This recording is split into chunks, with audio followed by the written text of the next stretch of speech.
tikintidə kafel ustası kimi fəaliyyətə başladım. Daha doğrusu mənim qardaşım məni bu işə Fərman salamlayıram buradan. O məni öz yanına çəkdi və ustalığı öyrətdi. Bir il qiyabi işləyə-işləyə usta öyrəndim və professional şəkildə kafel işi gördüm. Və kafel işinin bir müsbət tərəfi də ondan ibarət oldu ki, ondan sonra da biz 10 il bu işlə məşğul oldum və gizli qapılar, şaxta qapıları, yəni hamamdalarda gizli qapıların quraşdırılması, yəni ölkədə o işin çox az görən var və o işin bir prestijli tərəfi ondan ibarət idi ki, mən hər gün 2 dənə belə deyək də, ən bahalı evdə olurdum. Yəni, iş adamlarının evində olurdum. Və bu məndə, belə deyək də, həyatda iş görmüş insanların təcrübəsini görməyə imkan verdi.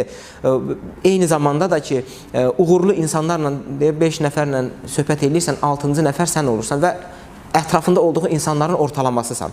Və mənim çevrəmdə artıq uğurlu insanların həyat təcrübəsini görmək imkanı oldu və eyni zamanda bunun arıçılıqla əlaqəsi nədən ibarət idi? Balın satışı və onun marketinqi ilk vaxtlar çox zəif olur və hər bir sahədə olduğu kimi. Və mən paralel olaraq fikirləşirdim ki, onsuz da mənim digər sahədən gəlirim var və bu sahədə yavaş-yavaş böyüsür. Amma mən bilirdim ki, bu iş nə vaxtsa böyüyəcəkdir.